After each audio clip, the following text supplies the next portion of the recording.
What is up, everybody, and welcome to the All-NBA show powered by FanDuel, America's #1 sportsbook. Get started with $150 in bonus bets if you win your first $5 bet at FanDuel.com/AllNBA.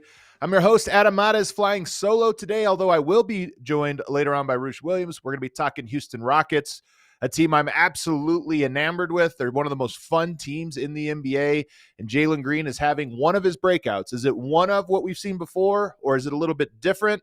I'm going to ask him that, as well as a whole bunch of questions about a team that I just find so fascinating. Legler's traveling today. He was obviously calling the game last night in Minnesota and Golden State, which turned out to be a fantastic game. Came right down to the wire. Hope you guys were tuned in for that one. And he will rejoin the show again tomorrow. But there's a lot of topics to get into today. So we're going to start with some layup lines on some news and notes around the league. And the first one, we have a trade in the NBA. And it's one that maybe has a little bit of consequence, will mean something and be a storyline going down the stretch here. And that is that the Phoenix Suns have acquired Nick Richards from Charlotte at the cost of Josh Okogie and a whole bunch of second round picks, 3 of them to be exact, 2 of them that they acquired from Denver, including a 2026, a 2031, as well as their own in 2031. I believe it is all of their second round picks now are out the door. Not that those are super valuable, but they are valuable in terms of flexibility, the ability to get deals like this done. So Phoenix, which has used up a ton of their ammo, they depleted the little bit that they had in their war chest even more to acquire a player like Nick Richards, who gives them an inside presence that they've been struggling with. They receive Richards. They also get it's funny that Denver somehow has 3 of the 4 second round picks that are involved in this, or on each side. They receive Denver's 2025 second round pick. Denver is obviously one of the top teams in the NBA. You're looking at that pick being like the 50th pick or something like that in the draft this year. So that second round pick compensation early on probably doesn't mean a whole lot. But what does it mean for the Suns? The Suns center position has scored the fewest points of any team in the NBA, combined between Jusuf Nurkic and Mason Plumlee. Richards gives them a little bit of a different look, a little bit more young, athletic, bouncy. It gives them opportunity there. I think Nurkic is not bad, and we've seen him been good in recent years.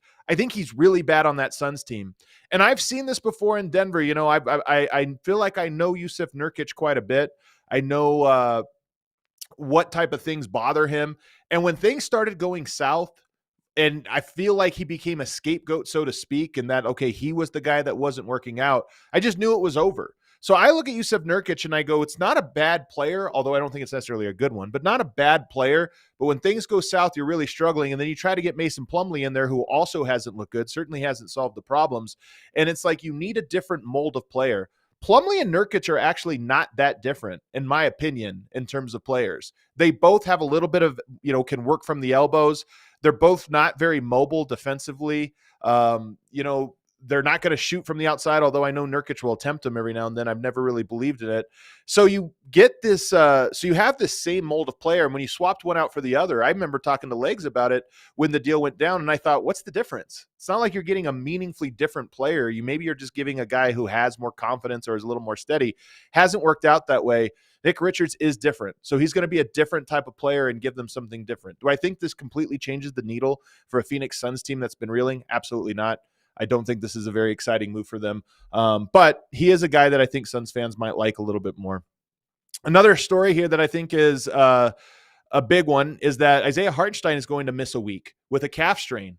And incidentally enough, they play the Cavs tonight in what I thought would be a phenomenal marquee matchup. It's a rematch of last week's game. That was a great one. And this would have been a good test for the Thunder at home against the Cavs and a chance at a little payback, but he's going to be out. So you look at that, the twin tower lineup of the Cavs, no Chet Holmgren and no Hartenstein. I don't know that this game now means anything. And that game last week was one of the best ones of the entire season. So to not get that one is a bummer, I think, for NBA fans at large. And then they play the Dallas Mavericks right after that at Dallas. I think it's a back-to-back. He'll miss that one as well. And that's another team that has an interior presence, or at least you would like to see what it looks like. And that matchup, Dallas versus Oklahoma City, to me is obviously we saw it in the playoffs last year. I want to see that one because there's a really good chance those two teams meet up in the playoffs. And the fact that we're not getting Luka or Hartenstein or Chet in that one is kind of a bummer as well. So Hartenstein misses some time. I don't think it meaningfully impacts the standings. I think the Thunder are obviously comfortable there, especially if it's only a week with that calf strain. But it is 2 games that I was really hoping we would get a read on. Another story from over the last couple days, the Clippers beat the Nets last night 126-67. That's 59 points. The Nets, if you recall, were a sneaky good team early on, like giving teams fits, making things tough. They clearly were a tanking team, but they kept pulling out these tough wins. They made a couple trades. They've rested guys quite a bit, and all of a sudden they're having a lot of these blowout losses, but none like this, 126-67. Unfortunately, the state of the league right now, especially this time of year, like we haven't seen these types of lopsided games. But I do think over the next 2 months, you start to see these. You start to see teams that are pulling the plug. And then on the flip side, you see a Clippers team that is trying to figure some things out and get their feet under them. Kawhi Leonard had 23 points in 24 minutes. It's his best game since coming back. Still playing that low minute total of just 24 minutes, but basically getting a point a minute. And, if you tuned into the show yesterday, with both Legs and I doing it remotely from a hotel room, we picked the playoff teams, and Legs, to my surprise, was really low on the Clippers. I don't want to put words in his mouth, but I know Legs well enough from talking both on air and off air that nothing frustrates him more than load management in the NBA. He's a former player. I think he has a ton of obvious health reasons, as Kawhi Leonard, I think, clearly is.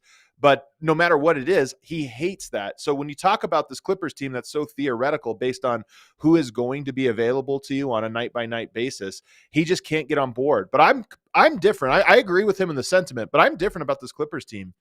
I actually think they're a good team. And I think there's a chance that Kawhi Leonard comes in and disrupts things, so to speak, because he's a very loud player. Like he holds the ball, he operates, he's really good, obviously, at doing that, but it's different from what has worked. They've established this identity. So there's always a chance that there's a learning curve with these guys, or that it just doesn't work and the best version of them, I know people are going to hate this and clip this, but that the best version of them was without Kawhi because there was more clarity. But I think there's a more likely scenario that Kawhi Leonard is going to, they'll figure out some kind of synergy. And there's even a small chance that you get the 100th percentile outcome of that synergy, which is to say you bring Kawhi in, and in a month's time, the team not only has figured out a new identity around everybody being there, but that identity really blends together and comes together in a way that does not take away from what Norman Powell's doing, doesn't take away from the defensive versatility and intensity that they have played with, and doesn't take away from what James Harden is doing. So I'm buying the Clippers, and 59-point win is one thing. That's kind of a joke, in my opinion. But they have the 4th best defense in the NBA, 22nd best offense. And I look at that and say, that's without Kawhi Leonard. I don't believe he's going to make their defense worse. I know it's possible because of all the injuries and this and that. I don't believe that's going to happen. I do think he's going to make their offense a lot better. And their offense has a system that they can run that can be effective. I think over time, Kawhi Leonard is going to really improve what they can do offensively. They put up 126 last night. They're the 5 seed currently in the Western Conference, hot on the tails of the Denver Nuggets. Let me check out right here. They played much fewer games, but they're right on the tails of the Denver Nuggets. And I'm buying the Clippers a lot more than my colleague Tim Legler was. On the point, though, of a 59-point blowout, my producer, James, shout out producer James, assembled the 5 biggest blowouts in NBA history. Number 5, 62 points. So only 3 more points separated the game that happened last night from this one. 62 points in 1991 when the Warriors trio of Chris Mullin, Victor Alexander, and Sarunas Marciulionis each put up 27 or more points, and they get the 153-91 win over the Kings. Number 4, if you recall, this one happened last year, almost exactly to the date a year ago this time. And that was the Thunder pummeling the Blazers 139-77. There's more Thunder in this one, but that was sort of a payback, if you recall, from a game where they got blown out in one of the biggest blowouts in history. As a team, they shot 57% from the floor, and I can't remember what it was from 3. It was something insane. But that was 62 points. Number 3, 63 points in 1972. The Lakers scored 162 to the Warriors' 99. That's kind of crazy. Wilt Chamberlain had an off night that night, which is kind of insane, but the Lakers still went off. 65 in February 2nd, 1998, 65-point win. The Pacers won 124 to the Trailblazers 59. Not really anything too remarkable from there, except for Mark Jackson somehow finished with a team-high 18 points, despite the team winning by 65 points.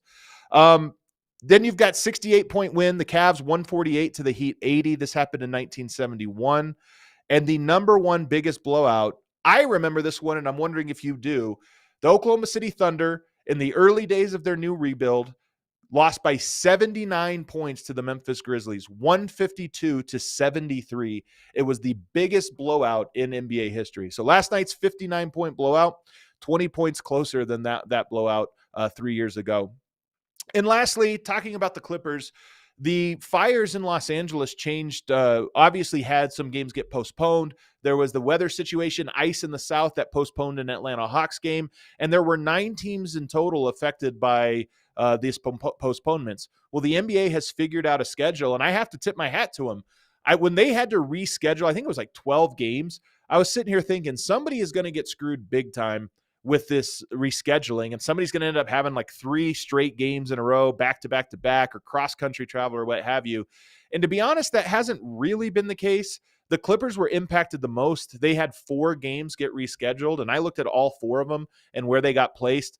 Mainly what the NBA was able to do was to add extra games right around the All-Star break. So the All-Star break will be a little bit shorter for both the Lakers and the Clippers, as well as a couple other teams. I know Houston, Utah, Atlanta were some of the other teams on those lists. I think Charlotte has a game in there. But the Clippers basically have a game now late heading into the All-Star break and early heading into the All-Star break. There's a couple, some back-to-backs that get added, but not back-to-back-to-back. So I think they avoided the worst of it, and I don't know that it's going to meaningfully impact. I think the biggest thing is that right around that All-Star break, there won't be a huge break for the Clippers, as it'll be the short window for them. So we'll see what happens. Let's take a break. On the other side, I want to talk about the Houston Rockets, who are on a little bit of a heater. They have the league's longest win streak. So I'm going to bring in my guy, Roosh Williams. We're going to talk about that on the other side, as well as Jalen Green's ascension, and is he the key to them reaching the mountaintop? We'll get to that on the other side. But first, let's talk about FanDuel. From big upsets to game-winning drives, the NFL playoffs are better with FanDuel, because right now, new customers can bet $5 and get $200 in bonus bets guaranteed. That's $200 in bonus bets, win or lose. The FanDuel app gives you everything you need for live bets, same-game parlays, and so much more. Plus, when you win, you'll get paid instantly. Just visit FanDuel.com/AllNBA to join today and get started with $200 in bonus bets. That's FanDuel.com/AllNBA. Make sure you use that All-NBA code. It helps us out a ton. It's one of the best ways you can actually support the show. So make this playoff season unforgettable with FanDuel, an official sportsbook partner of the NFL. Must be 21 or older, present in select states. For Kansas, in affiliation with Kansas Star Casino, or 18 plus and present in D.C. First online, real money wager only. $5 first deposit required. Bonus issued as non-withdrawable bonus bets, which expire 7 days after receipt. Restrictions apply. See terms at sportsbook.fanduel.com. You got a gambling problem? Call 1-800-GAMBLER or visit fanduel.com/RG. Call 1-888-789-7777 or visit ccpg.org. Gambling problem? Call 1-800-GAMBLER or visit fanduel.rg in Connecticut, or visit mdgamblinghelp.org in Maryland. Hope is here. Visit gamblinghelpma.org or call 800-327-5050 for 24/7 support in Massachusetts, or call 1-877-8-HOPE-NY or text HOPE-NY in New York. Also want to tell you guys about Shady Rays. You can get ready for the season ahead with quality shades built to last. Our friends at Shady Rays have you covered with premium polarized shades that won't break the bank. Shady Rays is an independent sunglass company offering a world-class product rated 5 stars by over 300,000 people. Their shades have durable frames and crystal clear optics, making them the perfect choice for all outdoor adventures. They have hundreds of options to choose from, so you're bound to find the perfect pair to match your style. They probably have a style in your team's favorite colors. So, exclusively for our listeners, Shady Rays is giving out their best deal of the season. Head to shadyrays.com and use the code AC35 for 35% off your polarized sunglasses. They have great deals there, and 35% off really helps you out. Highly recommend you do this. Again, every time you use one of our promo codes, it helps us out, and that's promo code AC35 for 35% off polarized sunglasses. Try for yourself the shades rated 5 stars by over 300,000 people. All right, we are back. We do not have... Okay, he wants to...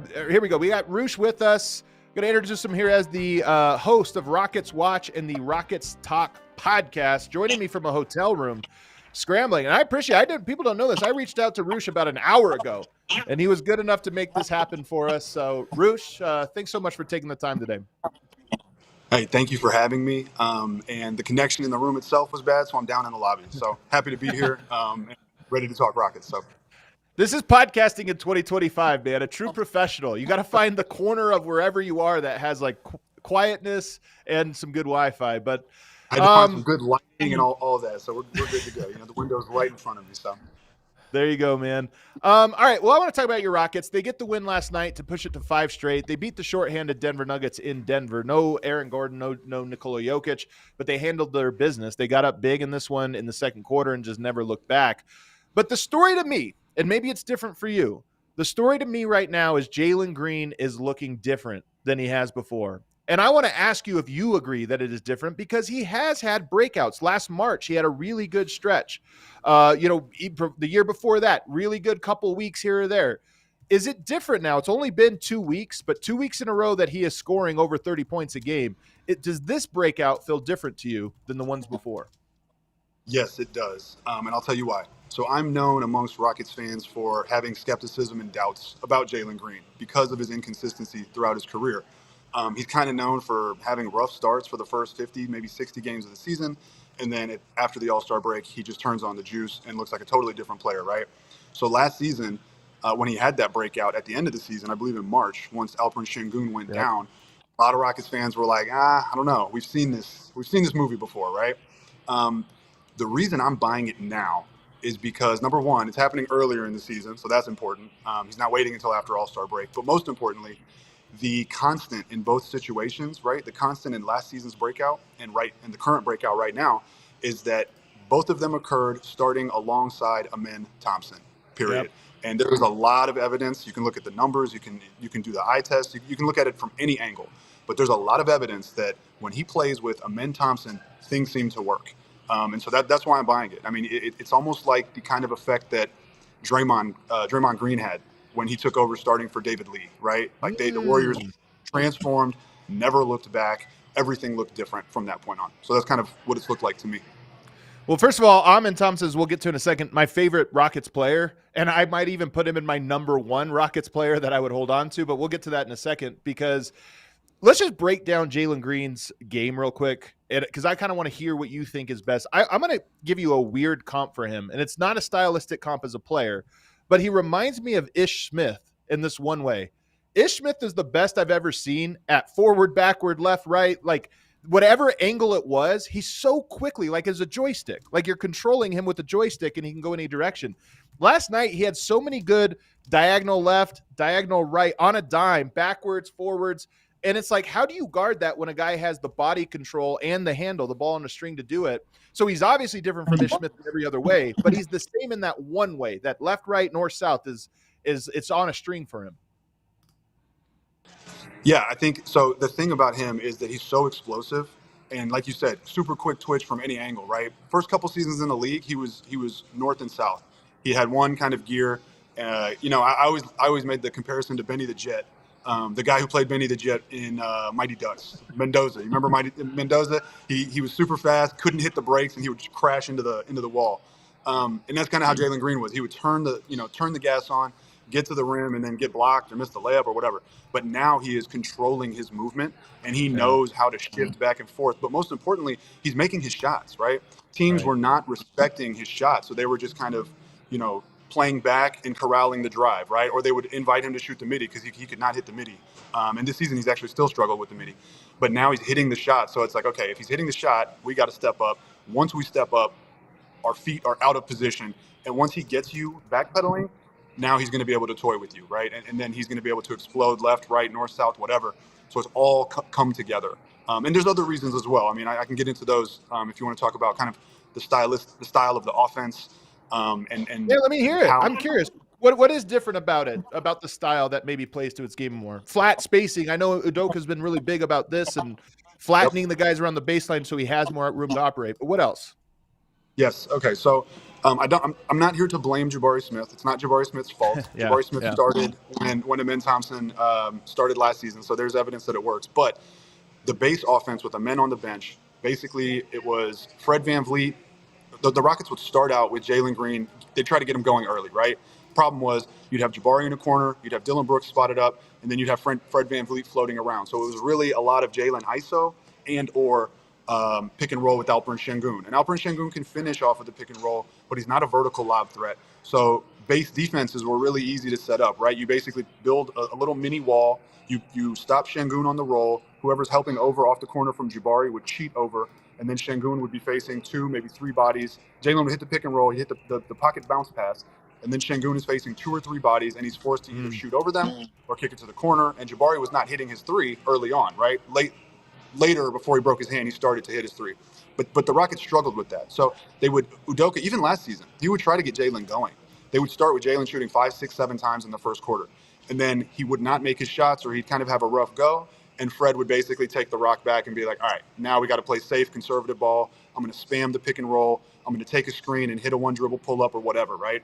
And so with Amen Thompson now in the lineup, you have an extra playmaker.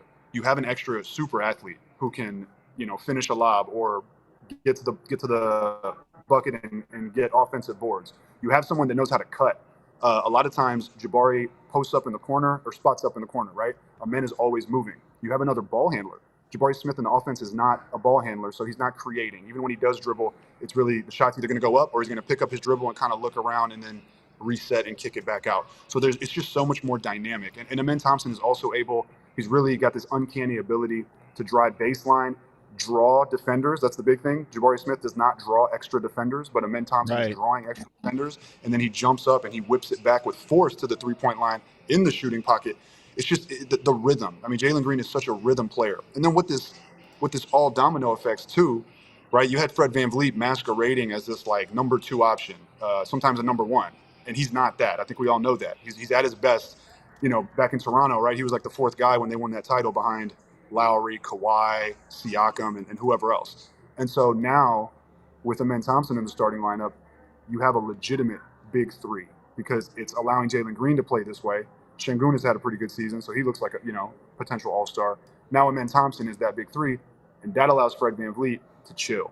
So if you look over the last five games or so, Fred is putting up like 16, 6 assists, always keeps the turnovers under 2. He's shooting 39% from 3 on about 7 attempts per game. And his true shooting percentage, which for the season is like 51 over the last 5, now with the men in the starting lineup, it's skyrocketed. So it all just fits into place. I think the Amen Thompson piece of this is huge. I actually think it is the key to Jalen Green here. But let me ask you this. Why does he show up so low in the advanced stats, in the advanced metrics? So one thing, I mean, the inefficiency has been an issue, right? Right now he's at 56% CS because he's been on a heater. And so it's great, right? It's a career high for him so far. But, he just has a tendency to miss shots. And I think that I will say he deserves a lot of credit. This is an under-talked about storyline, but his defense has become much better. He's much more impactful defensively. He's learned how to use his athleticism to stay in front of guards and to actually, the thing on him was, he has the tools. He just has to put it together. And every time you hear that, it's really a coin flip about whether or not the player will actually put it together. But he has. But I think it's the inefficiency. I will say one knock on him that I still do have is the playmaking itself. He's averaging 2.6 times a game to 2.3 turnovers per game, basically a 1-to-1 ratio. And for the profile of player that he is, you'd expect 4 or 5 a game, especially with the attention he's getting. I don't know what his assists per game have been on the heater, so maybe it's been better. I don't think it has. I think it's around the same number, yeah. Okay. Yeah, throughout his career, his primary viewpoint in terms of passing is he hits the pick and roll. He's always been gifted at the pocket bounce pass off the pick and roll. What he's been incapable of doing is skip passes, timely kickouts, and then riding the baseline to reset or to kick it out when you draw the defenders in and their backs turn to whoever they're guarding and you got other guys open. So he could use some improvement there. But just as like a sheer scorer and a guy that's taking the load as a 1A type player, it looks to be real. So I'm buying in. I think the feel for the game part is the biggest thing for him. And I'm glad he's on this heater. It's almost like I think if I look at his progression, he needs to be able to find consistency at this scoring efficiency load for like the rest of the season. That would be the baseline. But for me, for him to be the number 1 option which if I look at this Houston Rockets team, I think they're best out as he becomes the number one option guy, in my opinion. But to do that, that means he has to be more than just a scorer. You can't be just the scorer there. You have to read the court better. And I think he's reading the court better as a scorer, but not necessarily. We see a guy like Anthony Edwards, who I think is going through this right now, can score with the best of them. But if a team overloads on that, it's almost like then you have to reset and find somebody else to run your offense because he doesn't necessarily bend the defense. Jalen Green's a long way away from being that. But for me, that's his next step. Let's move on, though, to Amen Thompson, who to me is the guy like this guy's amazing. Just an unbelievable athlete. I don't know who to compare him to be honest, as a player, because I think he's one of the best defensive players in the NBA already as the second-year player. He's a super athlete. And offensively, I actually love his game. I think he puts pressure on teams because he's a smart guy, knows what to do. You were talking about his baseline drives, collapsing the defense. He's so athletic that you have to respond to his drives. So for me, I actually feel like he's the key to this whole team. And if you ask me what's different about him last year to this year, to me, it's him.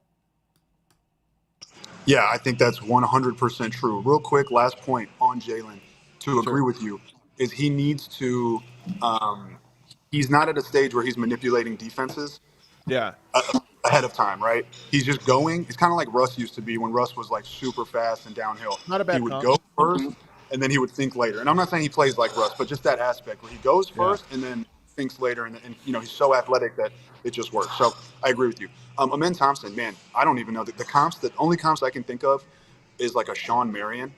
Sean like Marion, maybe an Aaron Gordon to some degree. Yeah. But yeah, he is so athletic. I mean, maybe I'm a homer, maybe I'm biased here, but he is, I think, a DPOY, Defensive Player of the Year candidate, no question. If you look at his blocks and steals since he's been starting, it's kind of insane. He had like 5 blocks the other night and 2 steals. It's amazing. He can guard 1 through 5. He's got grown man strength already, ready to go.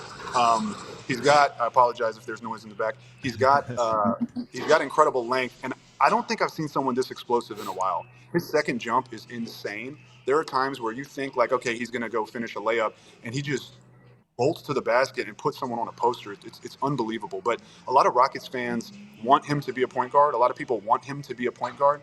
And I think he's miscast as a point guard. I think Houston is currently correctly using him as a wing player, like forward type player. He's such a good rebounder. He's got such good instincts cutting off the ball. He's got incredible instincts crashing the offensive glass. And when you use his playmaking as a secondary or tertiary type of skill, that's when he really hurts you. And I'm just a fan of, like, look, when you're that athletic, it's easier to guard someone that is that athletic when they have the ball in their hands, because you can load the defense up on them. You can get away with a little bit more in terms of contact. But when they're off the ball, you're at the mercy of how fast and strong and quick he is. And like I said, he's so good at getting to the ball on offensive rebounds or cutting or whatever, that the chances of keeping up with him are just slim.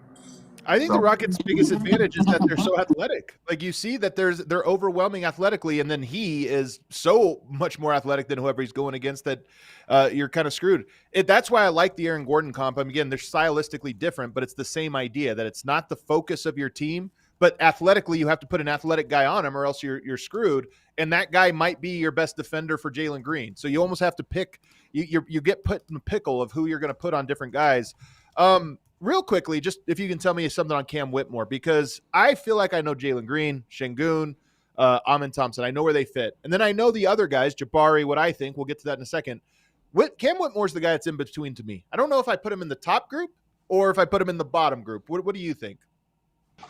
So Cam Whitmore is, Jalen Green is the type of player who he likes to dribble a lot, and he can float around and pick his spots and pick up rhythm as he dribbles a lot. Cam is kind of confined. He's like he's not just a triple threat player, but he's like that, very get the rock, pivot, jab step back, go to the basket. You know what I mean? So he's kind of like an ISO scoring machine.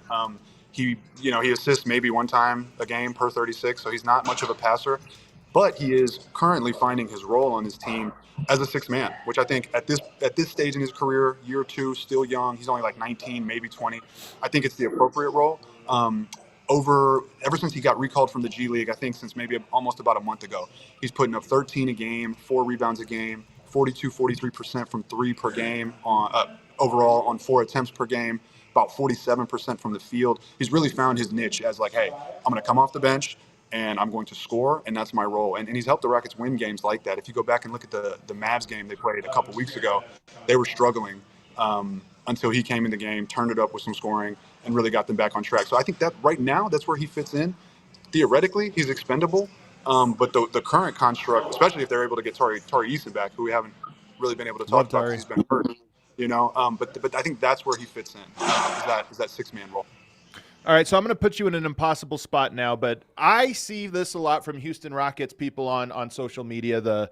All these guys a handful of years from now are going to be incredible. It's going to be this, and then this guy off the bench. It never works that way. I'm telling you right now, it never works that way. You have to pick 2 or 3 of them, and the rest is a rotating door. Just they come and go, and it's not that they're not good. One, it's hard to pay everybody appropriately. So you almost have to pick. So if I told you in order to pick 3 of the young guys, just 3, not 4, not 5, just 3, who are you picking and in what order? I am going to go, that's tough. In what order is tough because Jalen's one of them, but it's contingent on how he's playing right now. I will go in order. I'll go Amen Thompson, Alperen Şengün, Jalen Green.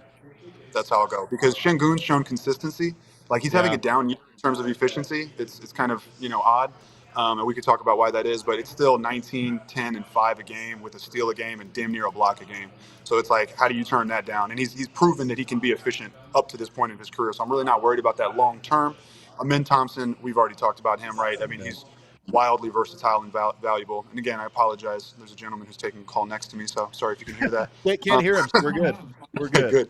And then Jalen Green, obviously, because if he's playing this way, I mean, look, if Jalen Green, if his normal becomes what we're seeing now, then he slots up at 1 or 2 on that list. But I have him as 3 just because I still gotta, I need him to prove it. But that's the list because with that big 3, and that's why you're seeing Houston play so well right now. You can build around that. You can plug different guys in around that. Tari's out, Jabari's out. So far they're fine.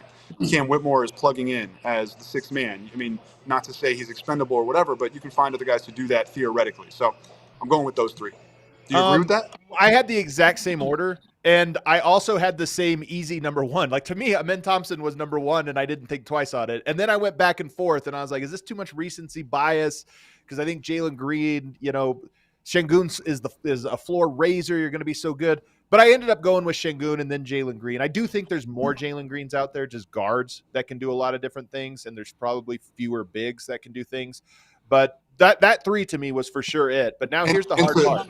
Go ahead. Okay. Well, I was going to say, to back that up, the Rockets are 9-1 this season with the men in the starting lineup. The one game they lost is against Minnesota when they were up by 15 with 5 minutes left, and they just gassed out and then lost. So, I mean, they're very good with him. But what's the hard part? The hard part now is you have to pick 3 to get rid of. So now 3 that you're going to cut. And for the sake of this, I'm not going to let you say Nate Williams. Like, let's take him out of there. I'm really talking Reed Shepherd, Jabari Smith, Cam Whitmore, Tari Eason. If you have to pick from that list 3 to get rid of, who would you say, all right, we fight the bullet and lose those ones? That's tough, and this is where you're going to subject me to people on Twitter telling me I'm the worst person in the world. So I'm going to go Reed Shepherd, number 1. Mystery box. I don't want to be hard. Yeah, a mystery box, right? I don't want to be harsh on him. I think he's got a ton of talent. We just don't know what he is right now. And because Houston's successful without him, it's easy to part ways if you're forcing me to. This might be controversial, but I'm going to say Tari Eason. Oh, no, my guy. I know, only because, let me make this clear, specifically and explicitly only because I'm worried about his leg, man. He's missed 13 games in a row at this point. There is a rumor that he will be playing tonight, so look out for that. We'll see, potentially. But, just a nagging injury to me where you got to miss. Like, it's not like, oh, he got hurt, he's in the recovery process. It's like, oh, he got hurt, he recovered, and now it's flaring up again. And that is what concerns me, right? When you have the type of injury where it's, like, potentially chronic and nagging, that's what's scary. It's a weird one, too, right? It's like a bone growth or something like that. Wasn't it it's not like a normal injury? It's weird. It happened in a preseason game before last season. He kept playing, which is kind of questionable on the Rockets' part. Maybe they just missed it. He kept playing, probably aggravated it. I don't know, but probably. Then they shut him down. He had the surgery, I believe, and now it's just he's having player up. So All that's right. Well, I'll concerning. take him. I'll find somebody on Denver for you to send your way. 'Cause I love Tari Eason. Yeah. Oh, look, I mean, don't get me wrong. When Tari Eason plays, the Rockets are, they are quantitatively better. So it's only because of the injury. And then lastly, I'll say Cam Whitmore. Jabari Smith. Wow. Yeah, I still, Jabari Smith is 6'11". He can shoot. He can hustle. He's just the kind of guy that you can plug in, and maybe he's not going to be great. I don't think he's going to be like a star, but I do think he's a high functioning role player, right? Cam Whitmore has star potential, but if you've already got the stars, then you don't necessarily need the star potential, and you can kind of supplement that bench scoring in different ways. So that's my reasoning. What about you? I think I'd get rid of Jabari in part because I think it's really hard on a young team when one of the guys is slower out the gate than everybody else. Not just because I think there's a vibe there. Like when you go from one spot in the pecking order down, it's so hard to go back up, in my opinion, just watching it. So I look at a player like that. I think he still has value. You could get something from him. But like I said, man, every team falls in love with all their guys, and almost always you pick 3 of them, and everybody else has to come and go. But Roosh, why don't you plug whatever you want to plug here before I let you go? I appreciate this. You guys see the man is hustling. He's taking this from a hotel lobby, fighting through dishes falling all over the place and everything else to talk Rockets with me. Hey, look, thank you so much for having me. Hopefully we can do this again. Big fan of what you guys do, so thank you. Look, you can follow me on Twitter at Roosh Williams, Roosh Williams. I host the Rockets Talk podcast with my partner, Frank, so you can check that out on YouTube, Rockets Talk podcast. And then I also am the host of Rockets Watch, where we haven't done it so much this season, but we used to do live streams of Rockets games on the playback platform. So thank you so much, man. I appreciate it. I really enjoyed this. You bet, man. Have a good one. Good talking Rockets with you. Likewise. Thank you. All right. I love that Rockets team, man. I just find them so fascinating. They got a good one against Sacramento tonight. But I'm not going to lie to you. I'm rooting for Sacramento in that one. Not because I don't like the Rockets. I love watching them. But I really want to talk Kings tomorrow with Tim Legler. And I don't want them to be on a 2-game losing streak when we do it. So it's always tough timing. If you miss out on a window, I want to make sure we get to it. We're going to end today's show by giving some shout outs. We're late to this. It's been a tough week. Me and Legs both en route. Me going west to east and then back, him going east to west and then back. So we've kind of been ships passing in the night. But every week we do our FanDuel shout outs presented by FanDuel, America's #1 sports book. Get started with $150 in bonus bets if you win your first $5 bet at FanDuel.com. And since he's not here, I picked really 3 people to give a shout out to. My first one was Jalen Green.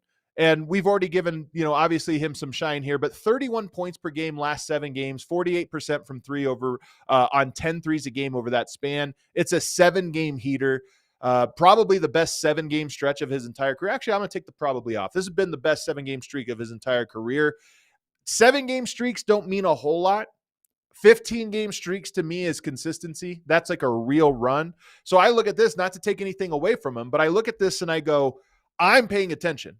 He's got my attention, but for him to really get the accolades, if we see this throughout the entire month of January, we'll be in a different place with him.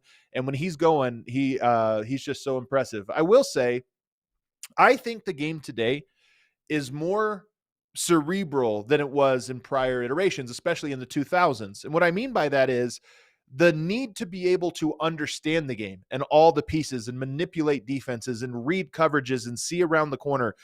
That is a bigger separator between good player and star and superstar. That's a bigger separator than I think it was 20 years ago. And for Jalen Green, I think it's obvious that the guy works on his game because he has incredible footwork. He adds things to his game. He's in great shape. Like I said, he's a very dynamic one-on-one player. I think he has a really long way to go to becoming a guy that understands the game at the level of the Lukas of the world, Jokic, Giannis. Like you look at even Shea, you look at the top players in the NBA, there's a difference between that and the really good scorers in the NBA where you go, yeah, they're really good scorers, but they can be beat.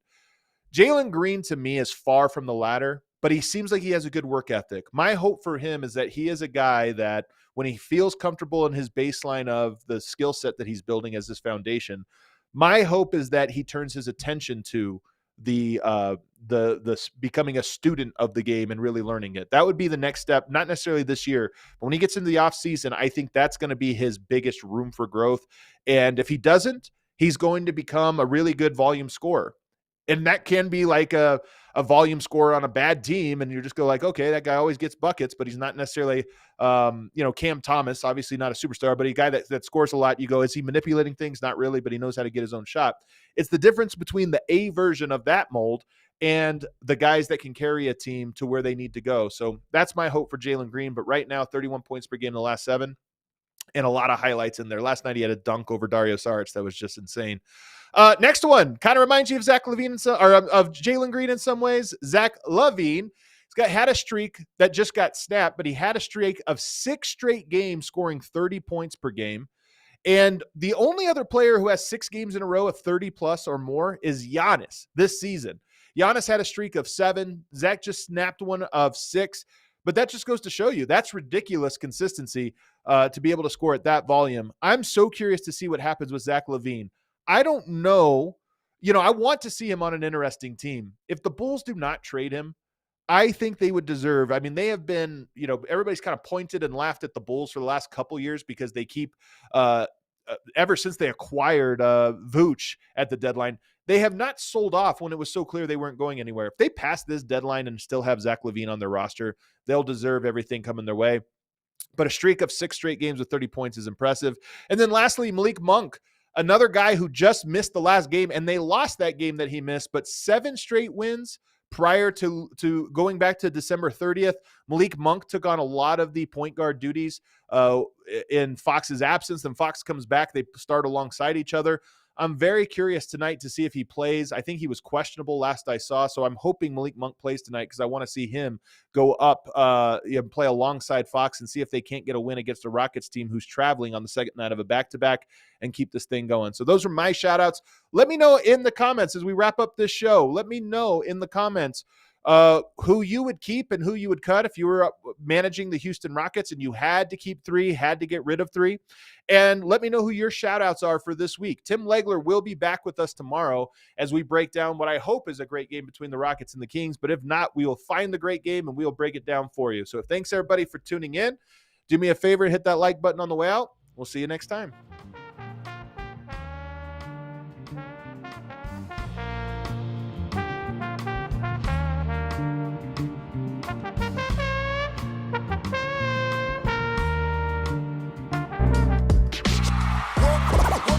Silly like the mayor.